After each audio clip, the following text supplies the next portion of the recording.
안녕하세요. 사연동행입니다. 세상을 살다 보면 그 누구에게도 꺼내지 못한 이야기가 한둘쯤은 있죠. 이곳은 그런 마음들을 조용히 들어주는 작은 공간입니다.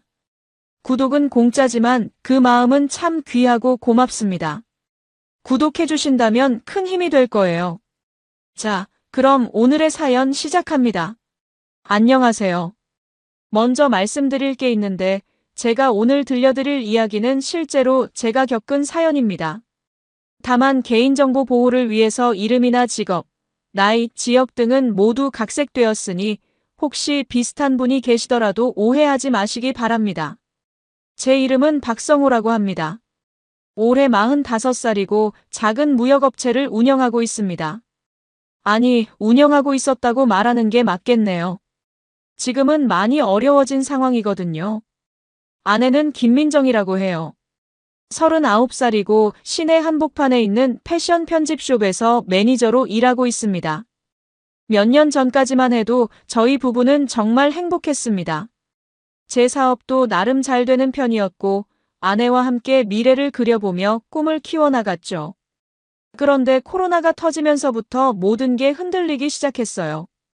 해외 거래처들과 연락이 끊어지고 물량이 급격히 줄어들면서 회사 상황이 급속도로 악화됐습니다. 컨테이너 비용은 천정부지로 치솟았고 기존 거래처들은 하나둘씩 계약을 취소하기 시작했어요. 직원들을 하나씩 내보내야 했고 사무실도 더 작은 곳으로 옮겨야 했습니다. 결국 지금은 저 혼자서 간신히 버티고 있는 상황이에요. 처음에는 아내가 위로도 해주고 격려도 해줬습니다. 괜찮아, 당신 능력이면 금세 회복될 거야 라고 말해주던 그 따뜻한 목소리가 아직도 귀에 생생해요. 늦은 밤까지 컴퓨터 앞에서 새로운 거래처를 찾느라 고생하는 저에게 따뜻한 차를 가져다 주기도 했고 어깨를 주물러주며 너무 무리하지 말라고 다독여주기도 했습니다. 그때는 정말 고마웠어요. 세상이 무너져도 아내만큼은 제 편이라는 생각이 들었거든요. 하지만 시간이 지나면서 아내의 태도가 조금씩 변하기 시작했습니다. 제가 집에서 노트북을 들여다보며 새로운 거래처를 찾고 있으면 또 그러고 앉아 있어. 라며 차가운 시선을 보냈죠. 그 눈빛에는 실망과 조급함이 가득했어요. 예전 같으면 힘들지? 라고 물어봤을 텐데 이제는 언제까지 그럴 거야? 라고 핀잔을 주기 시작했습니다. 더 힘든 건 아내가 제 사업 실패를 남들 앞에서도 대놓고 언급하기 시작했다는 거예요. 친구들과의 모임에서 우리 남편은 요즘 사업이 어려워서라며 한숨을 쉬거나 시댁 식구들 앞에서도 성우가 요즘 일이 잘 안 풀려서 힘들어해요라고 말하곤 했습니다. 물론 사실이긴 했지만 그런 식으로 말하는 아내의 모습이 낯설고 서운했어요. 어느 날 밤 아내가 날카롭게 말했습니다. 당신은 왜 늘 위축돼 보여? 남자가 그렇게 기죽어 있으면 어떡해? 그 말이 가슴에 비수처럼 박혔어요. 사실 저도 모르게 자신감을 잃어가고 있었거든요. 예전에는 당당했던 제 모습이 어디로 갔는지 거울을 보면 늙고 지친 남자만 보였습니다. 머리에는 흰머리가 늘어나고 얼굴에는 주름이 깊어져 있었어요. 그날 밤 저는 거실에서 혼자 소주를 마시며 생각에 잠겼어요. 창밖으로 보이는 도시의 불빛들이 유독 차갑게 느껴졌습니다. 아내는 이미 방으로 들어가 버렸고 텔레비전에서는 재미없는 심야 프로그램이 흘러나오고 있었죠.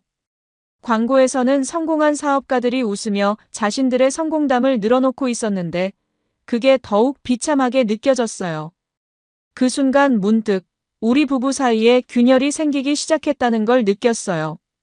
아주 작은 금이었지만 그 금은 점점 벌어져 가고 있었습니다. 결혼 초기에는 어떤 어려움이 와도 함께 이겨낼 수 있을 것 같았는데 이제는 그 확신이 흔들리고 있었어요. 제가 술잔을 기울이며 생각에 잠겨 있을 때 아내 방에서 희미한 웃음소리가 들려왔어요. 전화 통화를 하는 것 같았는데 평소에 듣던 것과는 다른 톤이었습니다. 더 밝고 더 경쾌한 목소리였죠. 정말 그래? 그럼 내일 봐라는 말이 희미하게 들렸는데 그 목소리에는 설렘 같은 감정이 묻어 있었어요. 저는 그냥 친구와 수다를 떠는 것이겠거니 생각하고 넘어갔어요. 하지만 지금 생각해보면 그때부터 이미 시작되었던 것 같습니다. 제가 모르는 누군가와의 비밀스러운 관계가 말이죠. 다음 날 아침, 아내는 평소보다 일찍 일어나서 화장을 하고 있었어요. 거울 앞에서 립스틱을 바르는 그 모습이 어딘지 달라 보였습니다. 예전보다 더 신경 쓰는 것 같았거든요. 파운데이션도 더 꼼꼼히 바르고 아이섀도우 색깔도 평소와 달랐어요. 더 화사하고 젊어 보이는 색이었습니다. 그렇게 며칠이 지나면서 아내의 변화가 더욱 뚜렷해졌습니다. 외출 횟수가 눈에 띄게 늘어났어요. 매장 일이 바빠졌다거나 직원들과 회식이 있다는 이유로 집에 늦게 들어오는 날이 많아졌죠. 처음에는 정말 일 때문인 줄 알았어요. 패션업계는 워낙 바쁘고 야근도 많다는 걸 알고 있었거든요. 게다가 시즌마다 새로운 상품들이 들어오고 매장 디스플레이도 자주 바꿔야 한다고 들었으니까요. 하지만 아내의 옷차림이 달라지기 시작했을 때부터 뭔가 이상하다는 생각이 들었어요. 평소에는 편안한 바지에 단순한 셔츠 정도로 출근하던 아내가 갑자기 화려한 원피스나 하이힐을 신고 나가기 시작했거든요. 그것도 제가 본 적 없는 새 옷들이었어요. 언제 이런 옷을 샀어? 라고 물어보면 매장에서 할인해줘서라고 대답했지만 뭔가 어색했습니다. 향수 냄새도 진해졌고 화장도 평소보다 훨씬 진하게 했습니다. 특히 입술 화장이 눈에 띄었어요. 예전에는 연한 핑크색 립밤 정도만 발랐는데 이제는 선명한 빨간색이나 와인색 립스틱을 바르고 나갔습니다. 요즘 매장 이미지가 중요해져서 더 신경 쓰고 있어라고 했지만 뭔가 석연치 않았어요. 더 이상한 건 아내가 집에 있을 때조차 계속 화장을 하고 있다는 거였어요. 예전 같으면 집에 들어오자마자 화장을 지우고 편한 옷으로 갈아입었는데 이제는 씻기 직전까지 풀 메이크업 상태를 유지했습니다. 그리고 거울 앞에서 자신의 모습을 유독 자주 확인했어요.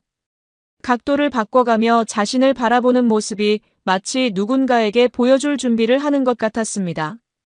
어느 날 저녁 아내가 또다시 매장 마감 때문에 늦는다는 메시지를 보내왔어요. 시계를 보니 벌써 밤 9시가 넘어 있었습니다.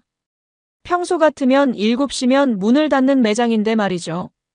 저는 소파에 앉아서 아내를 기다리며 텔레비전을 보고 있었는데 자꾸만 휴대폰을 확인하게 되더라고요. 혹시 추가 연락이 올까 싶어서요. 10시, 11시가 되어도 아내는 돌아오지 않았어요. 걱정이 되어서 매장에 전화를 걸어봤는데 이미 문을 닫았다는 자동 응답만 나왔습니다. 그럼 아내는 지금 어디에 있는 걸까요? 혹시 사고라도 난 건 아닐까 하는 생각에 아내 휴대폰으로 전화를 걸어봤지만 계속 통화 중이라는 멘트만 들렸어요. 마침내 아내가 집에 돌아온 건 자정이 다 되어서였습니다. 현관문이 조심스럽게 열리는 소리가 들렸고 아내가 살짝 취한 듯한 모습으로 들어왔어요. 걸음걸이가 평소와 달랐고 뺨이 약간 붉어져 있었습니다. 미안해, 정말 매장 일이 복잡해서라고 말하면서도 제 눈을 똑바로 보지 않았습니다. 그 순간 이상한 냄새가 났어요. 술 냄새와 함께 남성용 향수 냄새가 은은하게 풍겼거든요. 아내가 평소에 쓰는 향수와는 전혀 다른 계열의 향이었어요. 더 묵직하고 남성적인 향이었습니다. 그리고 아내의 머리가 약간 흐트러져 있었고 립스틱도 거의 지워진 상태였어요. 어디서 술 마셨어? 라고 물어보니 아내는 잠깐 당황한 표정을 지었어요. 눈동자가 흔들리는 게 보였고 잠시 말을 못하고 있었습니다. 직원들이랑 간단히 한잔했어라고 대답했지만 목소리가 평소와 달랐습니다.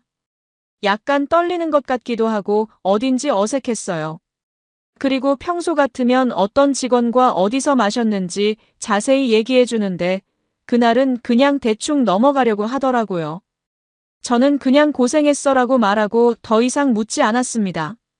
하지만 마음속 깊은 곳에서는 뭔가 잘못됐다는 불안감이 자라나고 있었어요.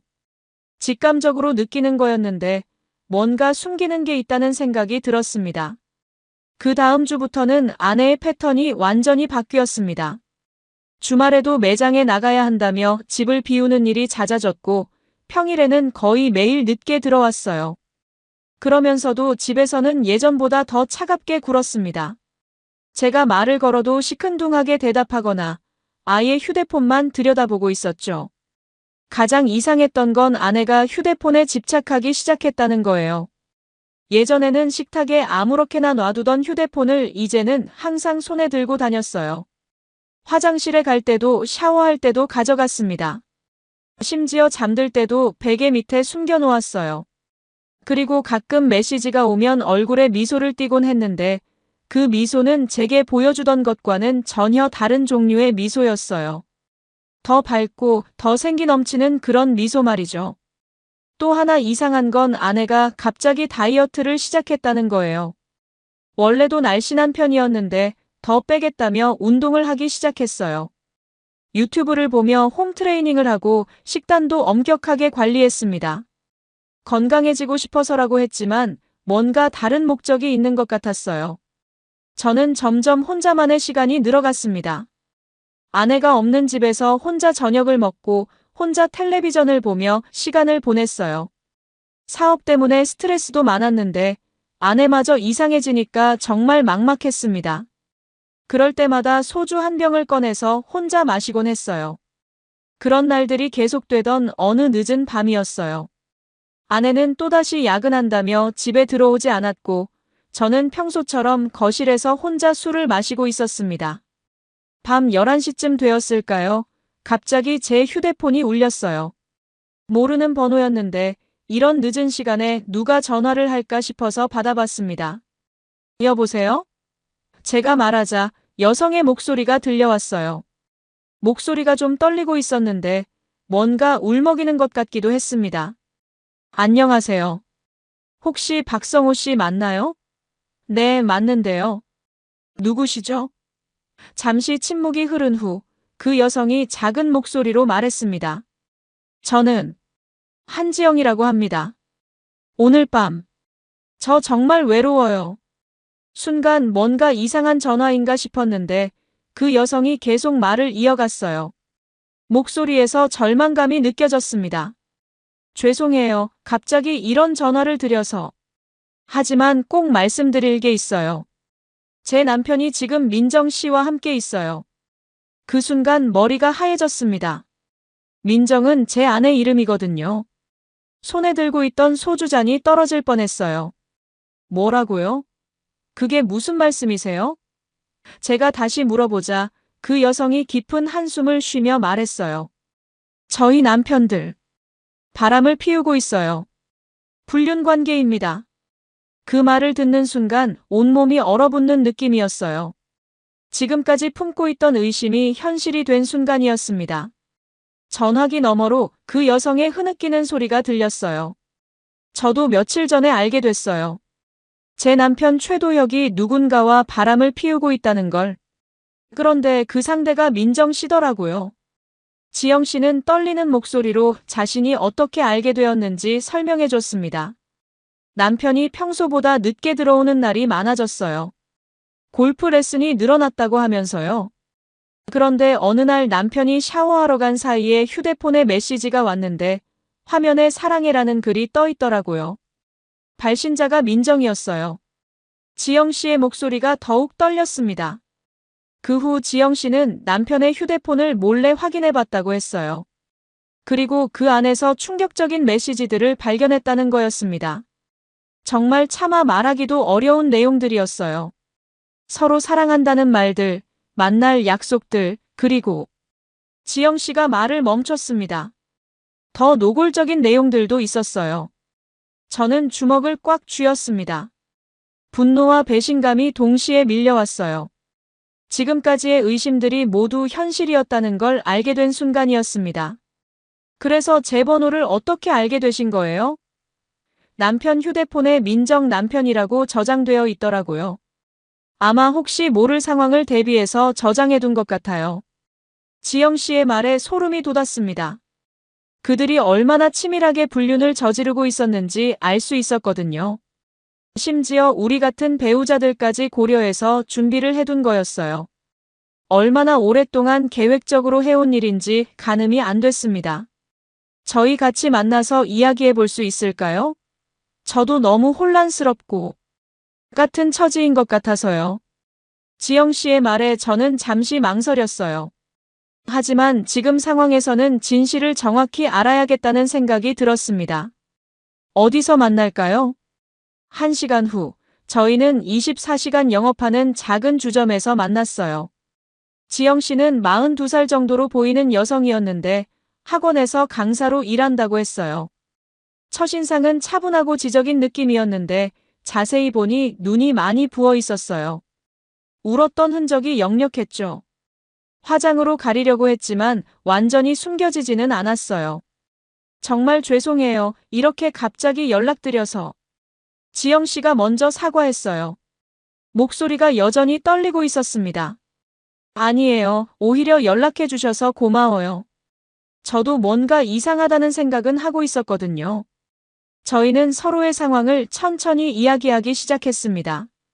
지영 씨의 남편은 골프 강사였는데 몇 달 전부터 갑자기 바빠지기 시작했다고 해요. 새벽에 나가서 밤늦게 들어오고 주말에도 레슨이 있다며 집을 비우는 일이 많아졌다고 했습니다. 처음에는 정말 일 때문인 줄 알았어요. 골프 시즌이니까 바쁠 수도 있겠구나 싶었거든요. 하지만 남편의 행동에서 이상한 점들이 하나씩 늘어났다고 했어요. 옷차림이 달라졌고 향수도 새로운 걸 쓰기 시작했다는 거였습니다. 그리고 무엇보다 휴대폰을 극도로 조심스럽게 다루기 시작했다고 했어요. 예전에는 휴대폰을 아무렇게나 놔뒀는데 이제는 항상 가지고 다녀요. 심지어 화장실에 갈 때도요. 저희는 맥주를 마시며 각자의 상황을 자세히 나눴어요. 놀랍게도 비슷한 패턴이 너무 많았습니다. 늦은 귀가, 옷차림의 변화, 휴대폰에 대한 집착, 그리고 집에서의 차가운 태도까지 모든 게 똑같았어요. 술이 조금씩 들어가면서 저희 사이의 대화가 더 깊어졌습니다. 지영 씨는 자신의 결혼 생활에 대해 털어놓기 시작했어요. 저희는 연애할 때부터 정말 좋았어요.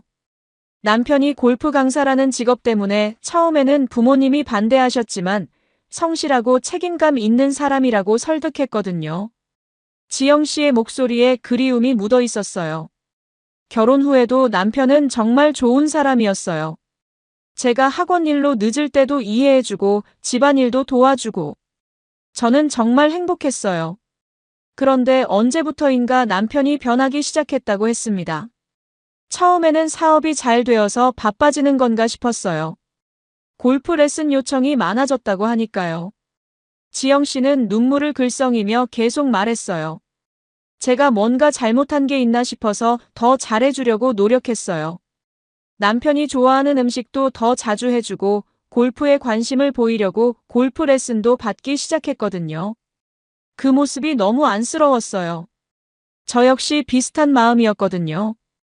그런데 남편은 오히려 더 차가워지더라고요. 제가 골프 얘기를 하면 귀찮아하고 스킨십도 피하기 시작했어요. 지영 씨가 말을 멈추고 깊은 숨을 쉬었습니다. 나중에 알고 보니 그때 이미 민정 씨와 만나고 있었던 거였어요. 저도 제 이야기를 들려줬어요. 사업이 어려워진 것, 아내의 변화, 그리고 오늘까지의 의심들에 대해서요. 지영 씨는 고개를 끄덕이며 들어주었습니다. 정말 비슷한 상황이네요. 우리 모두 속고 있었던 거예요. 시간이 지나면서 묘한 분위기가 흘렀어요. 같은 상처를 받은 사람들 사이에 공감되었을까요? 아니면 술 때문이었을까요? 어느새 저희는 테이블을 사이에 두고 앉아 있다가 옆자리로 자리를 옮겨 앉게 되었어요. 지영 씨의 어깨가 제 어깨에 살짝 닿았고 그녀의 따뜻한 체온이 전해졌습니다. 우리 모두 이렇게 외로웠던 걸까요?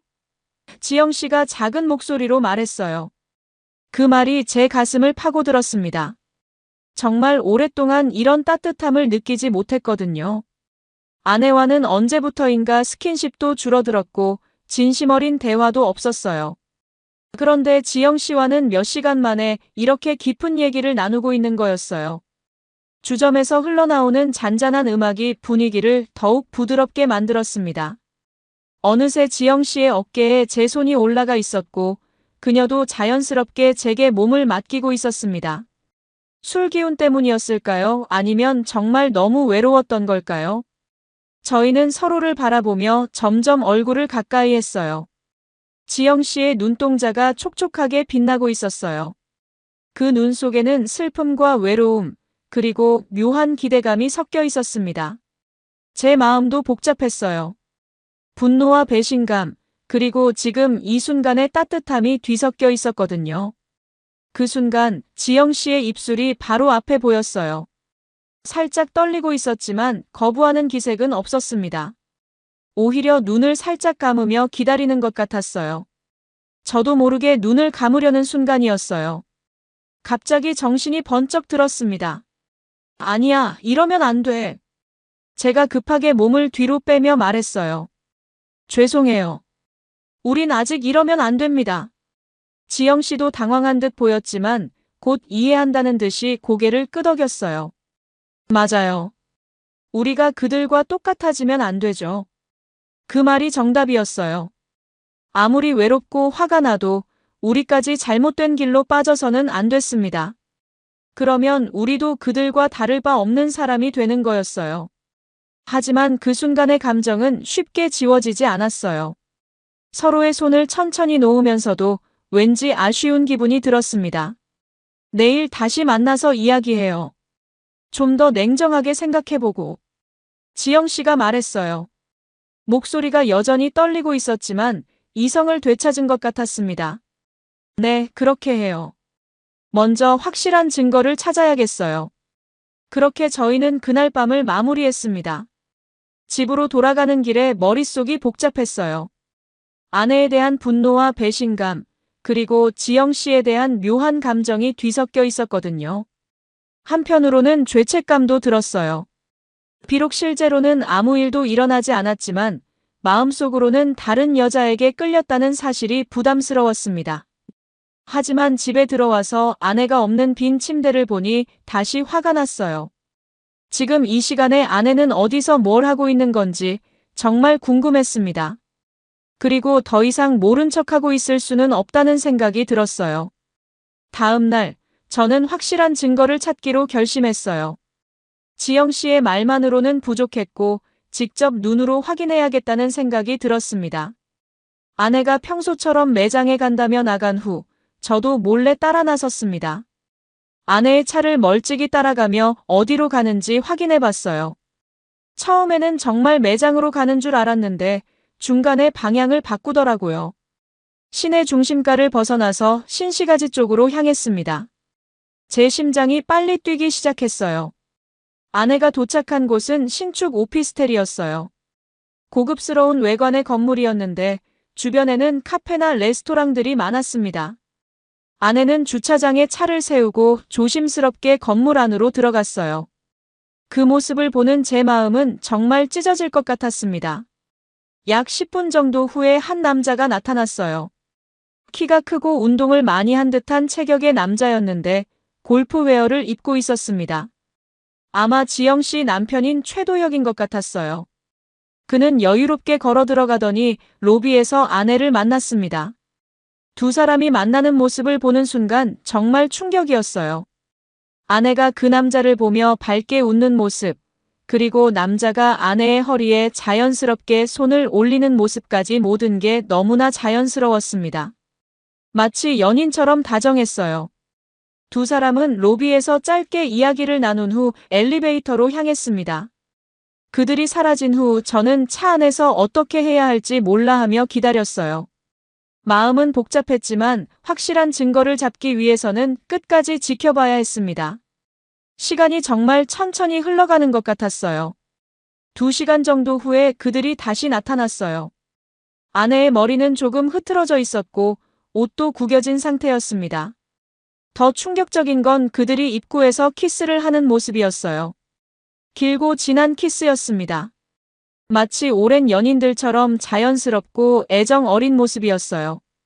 저는 그 장면을 휴대폰으로 찍었어요. 손이 너무 떨려서 제대로 찍어지지도 않았지만 어쨌든 결정적인 순간은 포착했습니다. 화면 속의 아내는 제가 아는 아내가 아니었어요. 더 밝고 더 행복해 보였습니다.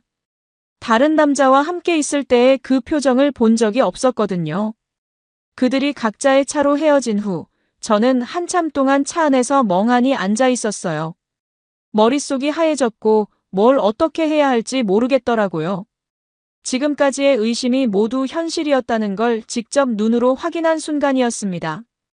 집으로 돌아오는 길에 지영 씨에게 전화를 했어요. 증거를 찾았어요. 내일 만나서 보여드릴게요. 목소리가 떨리고 있었는데 지영 씨도 제 감정 상태를 알아차린 것 같았어요. 저도 좀 더 확실한 걸 찾아봤어요. 내일 봬요. 그날 밤 아내가 돌아왔을 때 저는 아무렇지 않은 척했어요. 하지만 속으로는 끓어오르는 분노를 참기가 힘들었습니다. 아내는 평소처럼 매장 일이 힘들었다며 피곤한 척했지만 제 눈에는 모든 게 거짓말로 보였어요. 다음 날 저희는 조용한 카페에서 다시 만났어요. 이번에는 어젯밤 같은 미묘한 분위기는 없었어요. 둘 다 냉정하게 사실을 확인하고 대책을 세우는데 집중했습니다. 지영 씨의 표정도 전날과는 달라져 있었어요. 더 단호하고 결연한 모습이었습니다. 지영 씨는 자신이 찾은 증거들을 보여줬어요. 남편 휴대폰에서 발견한 메시지들과 통화 기록들이었어요. 정말 노골적인 내용들이 많았습니다. 사랑해, 보고 싶어, 오늘 밤에 만나자 같은 메시지들이 수십 개씩 있었어요. 그리고 호텔 예약 확인서도 있었습니다. 이 호텔 예약 기록들을 보세요. 거의 매주 예약되어 있어요. 지영 씨가 화면을 보여주며 말했어요. 날짜를 확인해 보니 지난 몇 개월 동안 꾸준히 예약이 되어 있었습니다. 얼마나 오랫동안 지속된 관계인지 알 수 있었어요. 저도 제가 찍은 사진들과 아내의 수상한 행동들에 대해 정리해서 말씀드렸습니다. 늦은 귀가, 옷차림의 변화, 휴대폰에 대한 집착, 그리고 어제 목격한 결정적인 장면까지 모든 걸 자세히 설명했어요. 정말 치밀하게 우리를 속여왔네요. 지영 씨가 씁쓸하게 말했어요. 그런데 이제 어떻게 할까요? 그냥 당하고 있을 수는 없죠. 우리도 뭔가 해야 해요. 저는 단호하게 말했습니다. 며칠 동안 저희는 치밀하게 계획을 세웠어요. 단순히 감정적으로 대응하는 것이 아니라 법적으로도 문제없이 진행할 수 있는 방법을 찾아보았습니다. 지영 씨는 생각보다 차분하고 논리적인 사람이었어요. 우리가 감정에 휩쓸려서 잘못하면 오히려 우리가 불리해질 수 있어요 라고 말하며 모든 증거를 체계적으로 정리했습니다. 저희는 인터넷에서 불륜 관련 법률 정보도 찾아봤고 상간자 소송에 대해서도 공부했어요. 그리고 사립 탐정을 고용하는 것도 고려해봤습니다. 좀 더 확실하고 객관적인 증거가 필요할 것 같아요 라고 지영 씨가 제안했어요. 사립 탐정을 고용하는 데는 비용이 좀 들었지만 더 확실한 증거를 확보하기 위해서는 필요하다고 생각했습니다. 탐정은 전문가답게 며칠 만에 정말 충격적인 자료들을 가져왔어요. 그들이 만나는 모든 장소들과 시간들이 상세히 기록되어 있었고 심지어 호텔에 들어가고 나오는 모습까지 고화질 사진으로 찍혀 있었습니다. 보기만 해도 구역질이 날 정도로 역겨웠지만 이제 법정에서도 통용될 만한 확실한 증거가 확보된 셈이었죠. 이제 직접 대면할 때가 온 것 같아요. 지영 씨가 말했어요. 그녀의 목소리에는 더 이상 망설임이 없었습니다. 네, 더 이상 모른 척할 수는 없어요. 저도 각오를 다졌습니다. 저희는 어떻게 접근할지 신중하게 논의했습니다. 갑자기 따져 물으면 부인하거나 오히려 화를 낼 수도 있었거든요. 그래서 확실한 증거를 제시하면서 논리적으로 접근하기로 했어요. 감정적으로 폭발하지 않고 차분하게 사실을 확인하는 방식으로 말이죠. 드디어 그날이 왔습니다. 저는 아내가 집에 돌아오기를 기다리며 거실에 앉아 있었어요. 테이블 위에는 탐정이 가져다 준 사진들과 각종 증거 자료들이 정리되어 있었습니다. 마음은 떨렸지만 더 이상 미룰 수는 없었어요. 밤 9시쯤 아내가 들어왔습니다. 평소처럼 매장 일이 바빠서 늦었다며 변명을 늘어놓으려 하는데 제가 조용히 말했어요. 여보, 잠깐 앉아봐. 할 말이 있어. 아내는 제 표정이 평소와 다르다는 걸 눈치챈 것 같았어요. 무슨 일이야? 피곤한데. 하며 시큰둥하게 반응했지만 제가 테이블 위에 사진들을 가리키자 얼굴이 하얘졌습니다. 이게 뭐야? 아내가 떨리는 목소리로 물었어요. 당신이 최도혁이라는 사람과 오피스텔에서 나오는 모습이야. 그리고 이건 호텔 앞에서 키스하는 사진이고. 저는 최대한 차분하게 말했지만 속으로는 분노가 끓어오르고 있었어요. 아내는 처음에는 부인하려고 했어요. 이게 무슨 오해야? 그냥 매장 일로 만난 거라고. 하지만 제가 더 많은 증거들을 보여주자 점점 말문이 막혔습니다. 호텔 예약 확인서, 메시지 내용들, 그리고 여러 날짜에 걸친 만남의 기록들까지 모든 게 완벽하게 정리되어 있었거든요. 언제부터였어? 제가 묻자 아내는 한참 동안 말을 하지 못했어요. 눈물이 나오는 것 같기도 했지만 저는 더 이상 동정심을 느낄 수 없었습니다. 언제부터 나를 바보로 만들고 있었던 거야? 성우야. 미안해. 아내가 겨우 입을 열었어요. 하지만 너도 알잖아. 요즘 우리 사이가 어땠는지. 당신은 자신감도 없어지고 나한테 관심도 없고. 순간 화가 치밀어 올랐습니다. 자신의 잘못을 제게 돌리고 있는 거였어요. 그래서 바람을 피운 거야? 내가 힘들 때 다른 남자를 만난 거야? 제 목소리가 커졌습니다. 당신이 힘들다고 해서 내가 다른 여자를 만났어? 같이 이겨내자고 하지 않았어? 그 순간 초인종이 울렸어요. 저는 문을 열었고 지영 씨가 서 있었습니다. 그녀 옆에는 키 큰 남자가 있었는데 최도혁이었어요. 지영 씨도 저와 같은 방식으로 남편을 데리고 온 것 같았습니다. 안녕하세요. 지영 씨가 차분하게 인사했어요. 저는 한지영이고 이 사람은 제 남편 최도혁입니다. 최도혁은 당황한 표정으로 아내를 바라봤어요. 아내도 마찬가지로 놀란 표정이었습니다. 이제 모든 걸 다 알고 있어요. 지영 씨가 단호하게 말했어요. 당신들이 몇 개월 동안 우리를 속이고 불륜을 저질러 왔다는 건 말이에요. 최도혁은 여전히 말을 하지 못하고 있었고 아내만 미안해, 정말 미안해를 반복하고 있었어요. 미안하다고 해서 해결될 일이 아니에요. 지영 씨가 계속 말했어요. 우리는 법적 조치를 취할 예정입니다. 상간자 소송을 제기할 거예요. 그 말에 최도혁의 얼굴이 더욱 하얘졌습니다. 소송? 그건 너무 심한 거 아니야? 심한 게 아니라 당연한 거예요. 제가 끼어들었어요. 당신들이 한 일을 생각해 보세요. 우리를 얼마나 배신했는지 아세요? 저는 준비해온 증거들을 모두 보여줬습니다. 사진들, 호텔 기록들, 메시지 내용들까지 모든 걸 다 공개했어요. 두 사람은 더 이상 변명할 수 없다는 걸 깨달은 것 같았어요. 최도혁은 지영아, 정말 미안하다. 잠시 실수했던 거야라고 말했지만 지영 씨는 차갑게 대답했어요. 몇 개월간 계속된 게 실수라고요? 호텔까지 예약해가면서 실수라고요? 아내도 제게 사과하려고 했지만 저는 더 이상 듣고 싶지 않았어요. 이제 끝났어. 우리는 이혼하고 법적으로도 책임을 물을 거야. 아내가 울면서 다시 생각해봐라고 했지만 제 마음은 이미 결정된 상태였어요. 내일 변호사를 만날 예정이에요. 지영 씨가 말했어요. 상간자 소송과 함께 이혼 절차도 진행할 거예요. 더 이상 당신들과는 함께 살 수 없어요. 그녀의 목소리는 단호했고 더 이상 흔들리지 않았습니다. 그렇게 그날 밤의 대결은 끝났어요. 최도혁과 아내는 각자의 집으로 돌아갔지만 이제 모든 게 공개된 상황이었습니다. 더 이상 숨길 것도 변명할 것도 없었어요. 다음 날 저희는 약속대로 변호사 사무실을 찾아갔습니다. 변호사는 저희가 준비한 증거들을 보더니 승소 가능성이 매우 높다고 말했어요. 특히 사립탐정이 수집한 객관적인 증거들이 결정적이라고 했습니다. 상간자 소송의 경우 명확한 증거가 있으면 위자료를 받을 수 있습니다. 보통 몇 천만 원에서 억 단위까지도 가능해요. 변호사의 설명을 듣고 있으니 뒤늦게 현실감이 들었어요.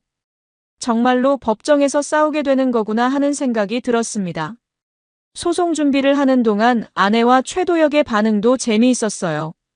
처음에는 과하다 합의하자며 회유하려고 했지만 저희가 단호하게 거부하자 태도가 바뀌기 시작했더라고요. 서로에게 책임을 떠넘기기 시작한 거였어요. 아내는 저에게 전화를 걸어서 도혁이가 먼저 유혹했다며 자신은 피해자라고 주장했어요. 반대로 최도혁은 지영 씨에게 민정이가 적극적으로 다가왔다고 말했다더군요. 정말 추악한 모습이었어요. 함께 불륜을 저지르면서도 위기가 닥치자 서로를 배신하는 거였어요. 몇 주 후 법정에서 첫 변론이 열렸습니다. 그들은 각자 다른 변호사를 선임했더라고요. 서로 다른 주장을 하기 위해서였던 것 같아요. 아내 측 변호사는 일시적인 실수였고 깊은 관계는 아니었다고 주장했고, 최도혁 측은 상대방이 먼저 접근했다고 맞받아쳤어요. 하지만 저희가 제출한 증거들 앞에서는 어떤 변명도 통하지 않았습니다. 몇 개월에 걸친 지속적인 만남, 호텔 이용 기록들, 노골적인 메시지 내용들까지 모든 게 명확했거든요. 판사도 명백한 불륜 관계라고 인정했어요. 재판이 진행되는 동안 주변 사람들의 반응도 다양했어요. 어떤 사람들은 법정까지 가는 건 너무 과하다며 저희를 비판하기도 했지만 대부분은 저희 편이었어요. 당연히 그래야 한다. 바람 피운 사람들이 책임져야지 하는 반응이 더 많았습니다. 특히 지영 씨의 학원 학부모들과 제 사업 관련 지인들은 저희를 많이 지지해줬어요. 성실하게 살아온 사람들이 저런 배신을 당하다니 하며 분노해주는 사람들도 많았고 실질적인 도움을 주는 분들도 있었어요. 반면 아내와 최도혁은 점점 고립되어 갔어요. 아내가 일하던 매장에서도 소문이 퍼지면서 분위기가 어색해졌다고 했고, 최도혁은 골프장에서도 눈총을 받기 시작했다더군요. 불륜이라는 게 결국은 사회적 신뢰를 무너뜨리는 일이라는 걸 그들도 깨닫게 된 거죠.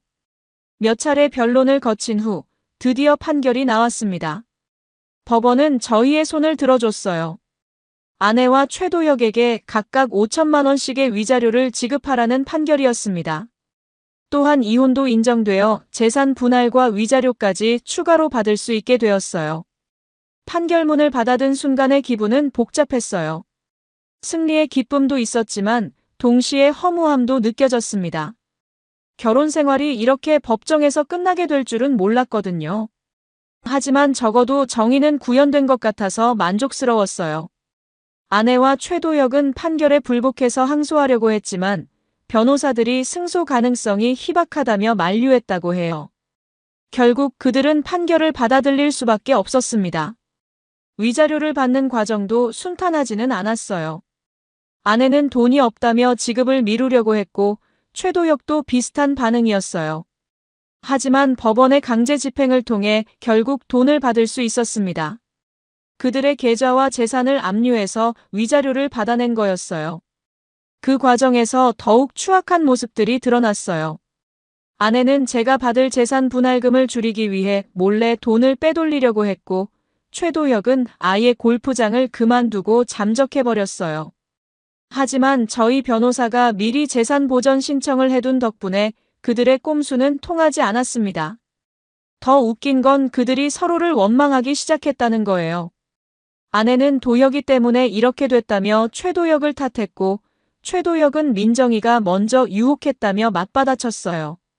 함께 불륜을 저지를 때는 그렇게 다정했으면서 위기가 닥치자 서로를 배신하는 모습이 정말 한심했습니다. 주변 사람들의 시선도 차가워졌어요. 아내가 다니던 매장에서는 결국 그만두게 됐고, 최도혁도 골프 강사 일을 계속하기 어려워졌다고 해요. 불륜이라는 게 단순히 개인적인 문제가 아니라 사회적 신뢰까지 무너뜨리는 일이라는 걸 뼈저리게 느끼게 된 거죠. 법적 절차가 모두 끝나고 나니 정말 후련했어요. 물론 결혼 생활이 이렇게 끝나게 된 건 아쉽지만 적어도 정당한 대가는 치르게 했으니까요. 무엇보다 제가 당당하게 맞선 것에 대한 자부심이 생겼어요. 지영 씨도 비슷한 심정인 것 같았어요.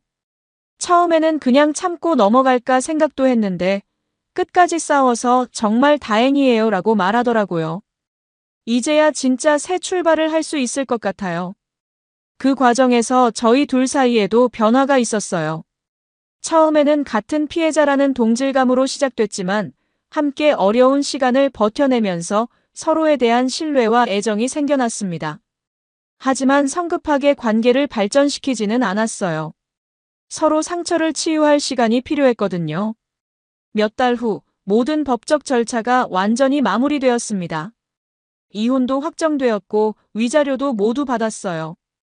아내와 최도혁은 각자의 길을 가게 되었는데 들리는 소문으로는 그들도 결국 헤어졌다고 해요. 역시 부정한 관계로 시작된 사랑은 오래가지 못하는 법인가 봅니다. 저는 이 모든 과정을 통해 많은 걸 배웠어요. 무엇보다 자존감을 되찾았습니다. 사업이 어려워졌을 때 위축되고 자신감을 잃었던 제 모습이 부끄럽기도 했지만 이번 일을 통해 제가 아직 포기할 사람이 아니라는 걸 깨달았어요. 실제로 법정에서 당당하게 맞서는 제 모습을 본 몇몇 지인들이 새로운 사업 기회를 제안해주기도 했어요. 성호 씨의 그런 면을 보니 신뢰가 간다며 투자 제안을 해준 분도 있었고 새로운 거래처를 소개해준 분도 있었습니다. 무엇보다 지영 씨와의 관계가 제 인생에 새로운 의미를 가져다 주었어요. 처음에는 서로의 상처를 위로해주는 관계였지만 시간이 지나면서 진정한 동반자가 되어가고 있었어요. 그녀는 정말 좋은 사람이었어요. 어려운 상황에서도 냉정함을 잃지 않으면서도 따뜻한 마음을 가진 분이었거든요. 법원 앞을 나서던 그날 지영 씨가 말했어요. 우리 결국 같은 길을 걸어왔네요. 그 말에는 여러 의미가 담겨 있었어요. 같은 배신을 당하고 같은 아픔을 겪었지만 또한 같은 용기로 맞서 싸웠다는 의미였죠. 이제 정말 끝났어요. 제가 대답했어요. 새로운 시작이에요. 지영 씨도 고개를 끄덕이며 씁쓸하게 웃었습니다. 하지만 그 웃음 속에는 희망도 보였어요. 그 후 몇 주 동안 저희는 각자의 삶을 정리하는 시간을 가졌어요. 저는 새로운 사업 계획을 세우고 지영 씨는 학원 일에 더욱 집중했습니다. 하지만 일주일에 한두 번씩은 만나서 이야기를 나누곤 했어요. 연인 사이라기보다는 가장 가까운 친구 같은 관계였죠. 시간이 흘러 어느 날 저희는 바닷가로 드라이브를 가게 되었어요. 특별한 계획이 있었던 건 아니고 그냥 바다가 보고 싶다는 지영 씨의 말에 함께 떠난 거였어요. 석양이 질 무렵 도착한 바닷가는 정말 아름다웠습니다. 파도 소리를 들으며 모래사장을 걸었어요. 이런 평화로운 시간이 올 줄 몰랐어요. 지영 씨가 말했어요. 정말 힘든 시간이었죠. 맞아요. 하지만 이겨냈잖아요. 우리가 함께 이겨낸 거예요. 노을이 바다를 붉게 물들이는 모습을 보면서 저는 지영 씨의 손을 조심스럽게 잡았어요. 이번에는 몇 달 전 주점에서처럼 혼란스러운 감정이 아니었어요. 진심으로 그녀와 함께하고 싶다는 마음이었습니다. 지영 씨, 제가 말을 꺼냈어요. 우리 이제 정말 새로운 시작을 해봐요. 과거의 상처를 딛고 일어서서 진짜 행복을 찾아봐요. 지영 씨는 제 손을 꼭 잡으며 대답했어요. 네, 이제는 더 이상 외로운 밤은 없을 거예요. 그 순간 바다에서 불어오는 바람이 우리 주변을 감쌌어요. 마치 새로운 시작을 축복해주는 것 같았습니다. 지영 씨의 눈시울이 살짝 붉어졌지만 그것은 슬픔의 눈물이 아니라 감동의 눈물이었어요. 우리는 그렇게 바닷가에서 새로운 약속을 했어요. 서두르지 말고 천천히 하지만 확실하게 서로를 믿고 의지하며 살아가자고요. 과거의 상처는 우리를 더 강하게 만들어줄 거라고, 그리고 우리가 함께라면 어떤 어려움도 이겨낼 수 있을 거라고 말이에요. 몇 달 후, 저의 새로운 사업이 궤도에 오르기 시작했어요. 이번에는 혼자가 아니라 든든한 동반자가 있어서 더욱 자신감이 생겼습니다. 지영 씨도 학원을 확장해서 더 많은 학생들을 가르치게 되었어요.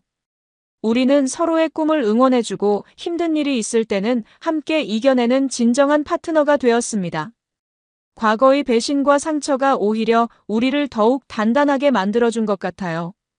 지금 생각해보면 정말 힘든 시간이었지만 그 시간이 있었기에 지금의 행복이 더욱 소중하게 느껴집니다.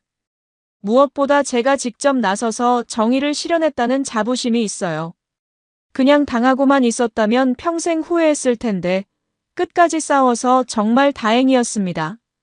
여러분도 만약 비슷한 상황에 처하시게 된다면 절대 혼자서 끙끙 앓지 마세요. 당당하게 맞서 싸우시기 바랍니다. 잘못한 사람이 대가를 치르는 게 당연한 거니까요. 네, 이렇게 해서 제 이야기가 끝났습니다. 정말 힘들었지만 결국 사이다 같은 결말을 맞을 수 있었어요.